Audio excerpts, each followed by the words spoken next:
Des allégations de corruption de certains membres de la Cour atteignent l'opinion. S'en suivra alors une vague de contestation à travers le pays. Des manifestations qui, dans certains cas, vont virer au débordement. Saisi à la minute près de faits et conséquences de ces arrêts, le président de la République, garant du bon fonctionnement des institutions, a pris la mesure de la situation. À l'image de ce froide poignée de main, les discussions entre Félix Tshisekedi et le président de la Cour constitutionnelle, qui s'est fait accompagner du procureur général du parquet près la même cour, laissent clairement filtrer le mécontentement du chef de l'État. Du dépassement du délai légal de traitement de contentieux aux allégations de corruption qui éclaboussent la Cour, le chef de l'État voulait bien avoir des explications. La corruption est une infraction prévue dans notre législation pénale. Le président s'est rendu compte que nous sommes largement au-delà du délai de 2 mois. Il voulait savoir pourquoi on en est arrivé là. Et je lui ai expliqué que nous avons plus de 1240 dossiers que nous avons reçus.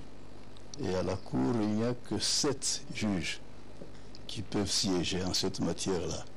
Et on a parlé aussi des recours qui sont introduits après coup et comment est-ce qu'on pourrait le faire. Je lui ai fourni des explications nécessaires. Il y a eu plus de 15 000 candidats à la députation nationale pour 500 sièges qui sont prévus à l'Assemblée nationale. Alors, vous comprenez déjà que cet engouement a fait qu'il y a eu beaucoup de gens, et ceux qui ont perdu ne se croient pas nécessairement vaincus. Ils s'imaginent qu'il s'est passé quelque chose et c'est eux qui méritaient. Et c'est ce qui explique qu'il y ait eu plus de 1240 dossiers. Dans certains cas, la Cour aurait même changé le pourcentage du seuil, et dans d'autres, quelques candidats auraient été proclamés dans les circonscriptions dans lesquelles ils n'étaient pas candidats. Les personnes qui croient que la Cour s'est trompée, en donnant par exemple 600 voix à un tel, alors qu'il en avait peut-être 12 000 ou 15 000, bon, on s'est dit, nos décisions à nous peuvent être attaquées par la seule voie de rectification d'erreurs matérielles. C'est ainsi que les personnes qui croient que la Cour s'est trompée, la Cour a commis des erreurs, sont revenues avec des requêtes.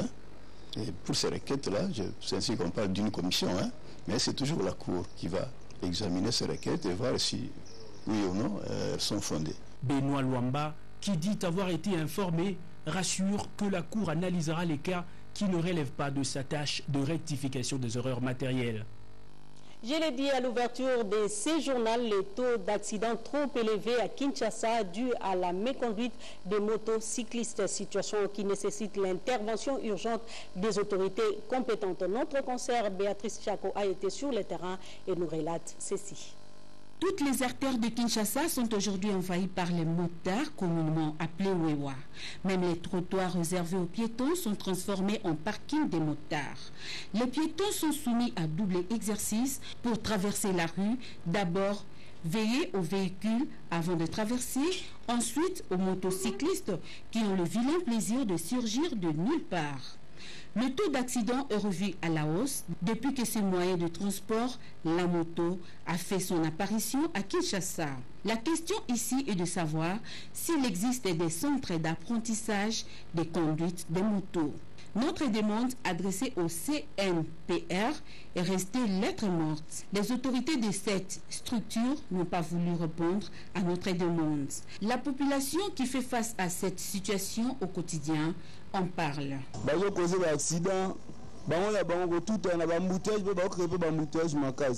Au moins la pour la moto ta moto pour il te transport il y a zone comme on a pas une zone comme mais faut la norme au ba pesa ba ba tambola na logique pas de la route na mutu na bango exact il y a des obligations ko moto na ndako abimi vuvu wewa pour la ngana senga ba konzi ya mboka ba mekosunga biso ba tela biso ta mo likamba ba mekopona o ya za bien batika na nzela ata fence ba na permis de conduire mais ba zo bula na nzela.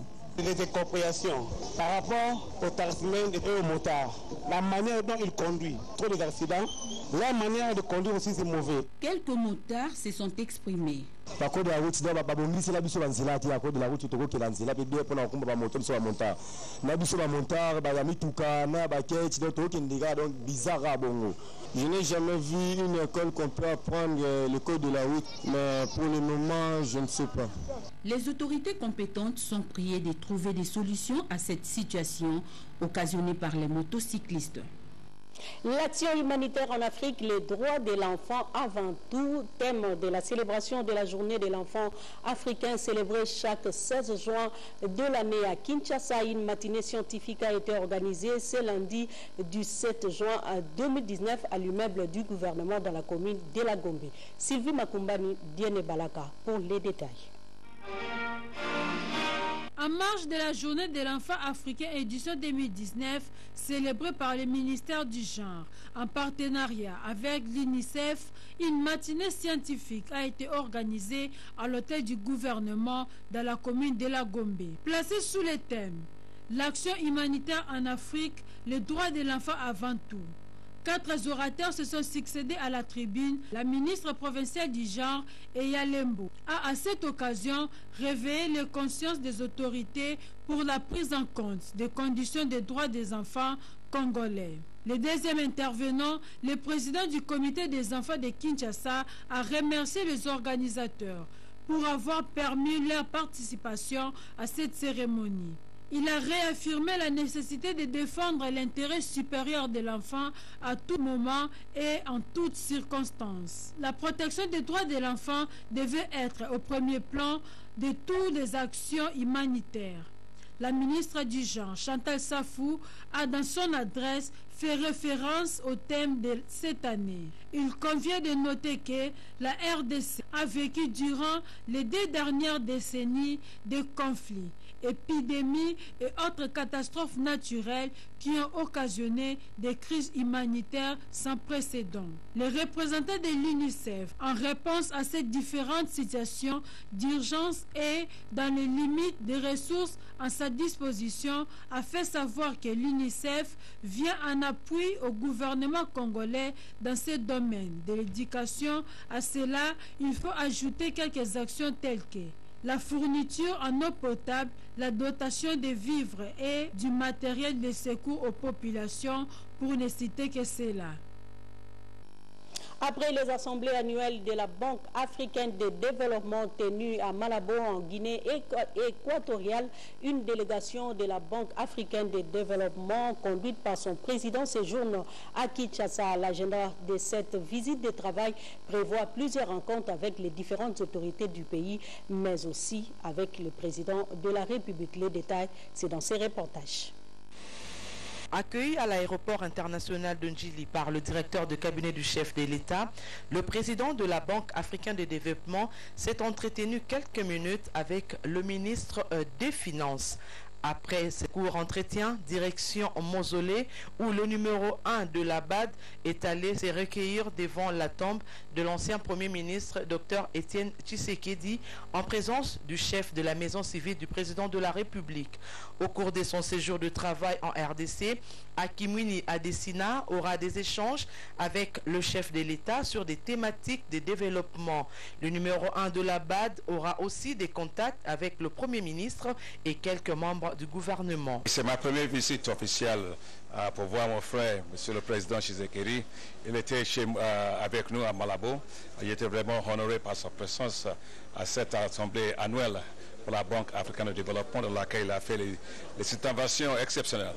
Donc je suis là avec beaucoup de gens qui m'accompagnent pour discuter avec lui concernant les choses stratégiques, concernant l'économie, concernant l'infrastructure et toutes les choses, l'agriculture, la création d'emplois, toutes les choses qu'il veut faire. Moi, je suis là pour lui.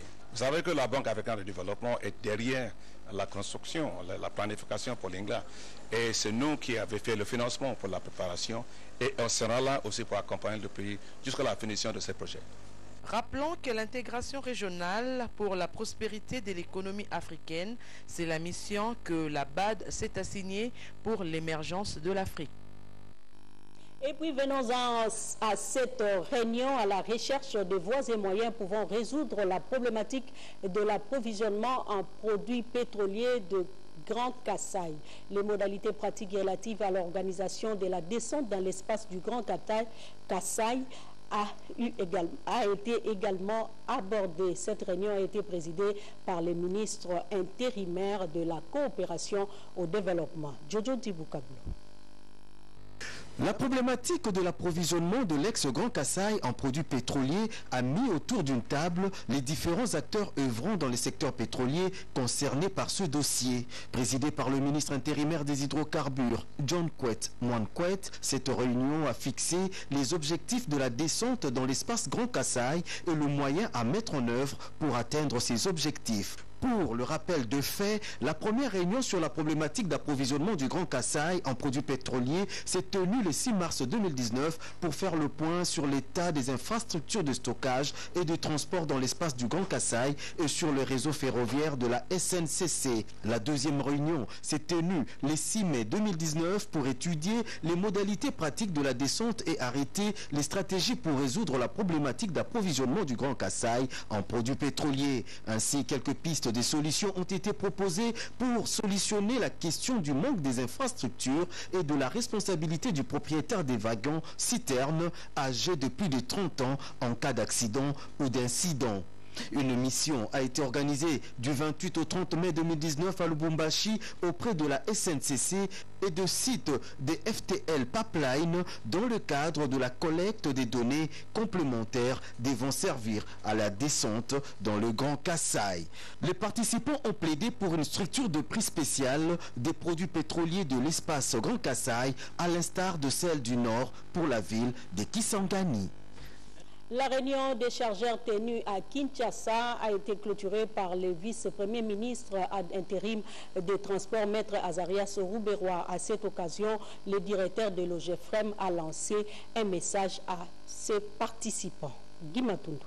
Je voudrais présenter mes hommages révérentiels à son Excellence, Monsieur le Président de la République, chef de l'État, Félix Antoine Tshisekedi Tshilombo, mû par la volonté de consolider la paix et de promouvoir la coopération régionale et internationale, grâce auquel le comité directeur peut aisément se réunir à Kinshasa. Les présentes assises s'ouvrent à un moment particulier, caractérisé notamment par la mise en œuvre de la zone de libre-échange continentale africaine, et dont l'objectif ultime est sûrement la promotion de la croissance économique de nos États, avec pour externalité positive l'amélioration des conditions de vie de nos populations. Les conseils des chargeurs ne doivent pas rester spectateurs de ce tournant décisif. Ils doivent non seulement accompagner cette œuvre, mais aussi renforcer davantage leur rôle et leurs interventions. Les conseils des chargeurs jouent également un rôle dans l'accompagnement des chargeurs auprès des bailleurs de fonds, dans les manifestations foraines, sans oublier l'organisation de nombreux séminaires de formation en vue de renforcer les capacités du personnel des conseils des chargeurs. C'est ici le lieu de souligner que les conseils des chargeurs ont la responsabilité d'assurer le suivi et la gestion du fret, aussi bien dans les ports de transit que dans les corridors de désenclavement. Car, rappelons-le, le fret est un outil de souveraineté de chaque État. Je ne mettrai pas de souligner la contribution inestimable apportée par le Conseil des chargeurs dans la réalisation des études et la recommandation des stratégies au gouvernement pour faciliter le déroulement du commerce. À titre d'exemple, laissez-moi vous informer que c'est l'OGEFREM, à travers son séminaire historique de l'enseignement ici à Kinshasa, qui a conçu le système de guichet unique en République démocratique du Congo et a proposé l'idée de réduire de 20 à 4 le nombre de services devant intervenir aux frontières. En santé, une campagne de 2 jours a été organisée à Kinshasa en marge de la Journée mondiale des donneurs bénévoles de sang célébrée chaque 14 juin de l'année. Une campagne de dons de sang organisée par le programme national de transfusion sanguine en partenariat avec HG Hospital. Regardez. Sur une estimation de 112,5 millions de dons de sang collectés chaque année dans le monde, près de la moitié les sont dans des pays à revenus élevés où vit 19% de la population mondiale. En RDC, les besoins de sang sécurisés restent entiers dans des hôpitaux et pour réduire ces fossés, une campagne de dons bénévoles de sang vient d'être lancée pendant 2 jours par le Programme national de transfusion sanguine en collaboration avec HG Hospital. C'est là en marge de la journée mondiale des donneurs bénévoles de sang célébrée chaque 14 juin de l'année. Le sang est une composante très importante dans le corps de chacun d'entre nous. Le sang peut parfois se perdre dans le corps et cette perte nécessite qu'il y ait une compensation venue de l'extérieur. Et cette compensation-là venue de l'extérieur peut être faite notamment par la voie du don volontaire et gratuit du sang. Le don du sang est un don de soi. Pour la première journée, les passants ont été conviés à faire don de sang. Et la deuxième journée a été consacrée essentiellement aux volontaires de la Croix-Rouge et du Croissant-Rouge dans leur mission de faire face aux différentes situations humanitaires et de sauver des vies. La Croix-Rouge a envahi l'esplanade des HG pour accomplir cet exercice médical.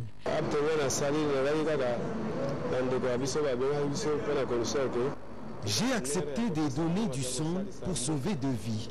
Je n'ai pas été payé, je fais le don de sang bénévolement.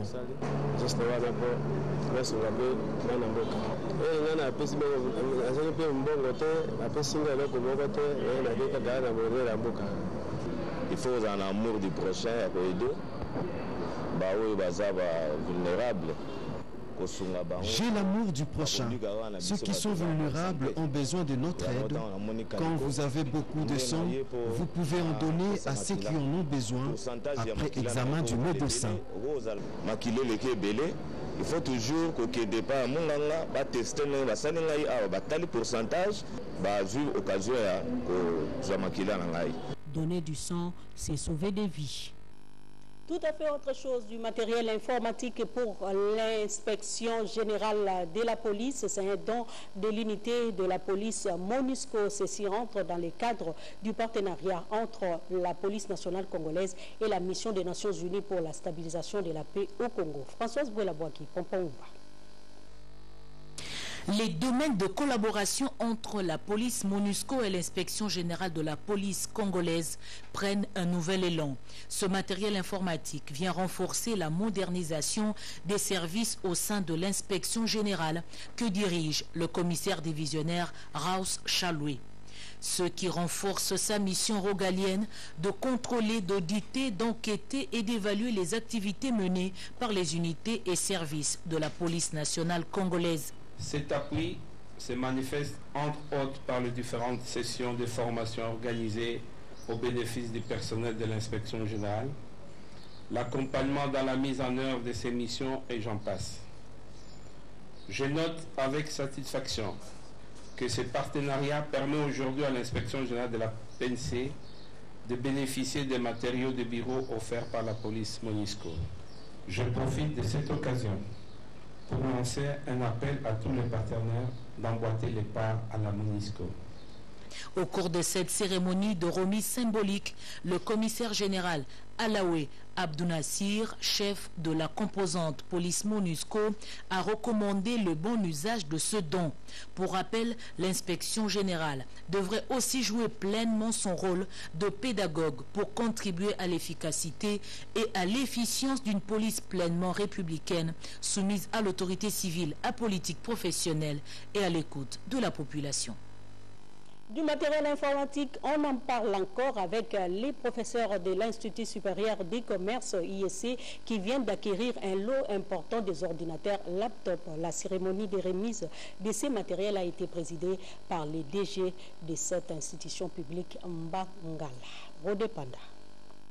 À l'heure du numérique et de la mondialisation, tout intellectuel est censé utiliser l'outil informatique qui commence à remplacer de plus en plus le papier et les stylos habiles. Les enseignants formateurs ainsi que les étudiants apprenants appelés à bien s'informer et former les autres à travers des recherches sont les premiers intéressés. L'Institut supérieur de commerce de Kinshasa, soucieux d'améliorer la qualité de l'enseignement, vient de doter les professeurs de cet alma mater de lot important des ordinateurs laptops. Le directeur général de cet établissement public, Mangala, initiateur de ce projet, a procédé à la remise symbolique de ce matériel. Nous sommes à l'ère du numérique. L'établissement d'enseignement supérieur et universitaire comme le nôtre se doit de modifier son mode de fonctionnement. Au lieu de continuer à travailler manuellement, au XXIe siècle, cela est impensable dans les milieux universitaires. Raison pour laquelle nous avons estimé utile de mettre à la disposition du personnel académique, à savoir les professeurs associés, les professeurs full et les professeurs ordinaires dans un premier temps, cet outil de travail nécessaire à la fois pour l'encodage de codes de manière automatique dans un logiciel que nous avons mis en place qui s'appelle Academico, mais aussi et surtout pour encourager leur recherche. Par ces gestes, les animateurs de l'Institut supérieur de commerce, établissement public d'enseignement supérieur et universitaire font preuve de la détermination de valoriser la formation de l'élite congolaise et de lutter contre les antivaleurs et autres pratiques archaïques. Faisons un tour à Mbandaka dans la province de l'Équateur pour parler de cette réunion présidée par le gouverneur de cette province, Bobo Boloko Bolumbu, sur les préparatifs de la distribution prochaine des moustiquaires imprégnés d'insecticides à longue durée d'action. C'était en présence du directeur national du programme national de lutte contre le paludisme. Rodé Panda pour les détails. Le directeur du programme national de lutte contre le paludisme, le docteur Eric Mukomena Sompoué, est arrivé ce lundi 17 juin 2019 à Mbandaka dans l'Équateur à la tête d'une importante délégation du programme national de lutte contre le paludisme PNLP. Sur place, les membres de cette délégation ont de prime abord présenté leur civilité au gouverneur de l'Équateur, Bobo Boloko Bolumbu, et lui ont expliqué la nature de leur mission qui consiste à superviser la campagne de distribution des moustiquaires imprégnés d'insecticides à longue durée. Par la suite, le docteur Eric Mukomena Sompoué a souligné l'importance de cette opération tout en démontrant l'engagement du gouvernement congolais à travers le ministère de la Santé publique de mener une lutte sans merci contre le paludisme. Ce, avec le concours du programme national de lutte contre le paludisme, organe technique du gouvernement à qui sont assignés les objectifs, dont celui de réduire à 50% des mortalités et à 25% des morbidités liées au paludisme.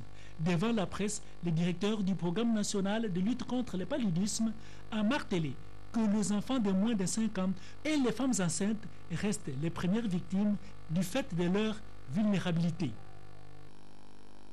En province, cette fois-ci, dans la province de Kwilu, eh bien, il y a une province éducationnelle là-bas, à Kwilu, qui a organisé du 13 mai au 1er juin 2019 au stade Tata Mayunga, la foire des écoles techniques professionnelles.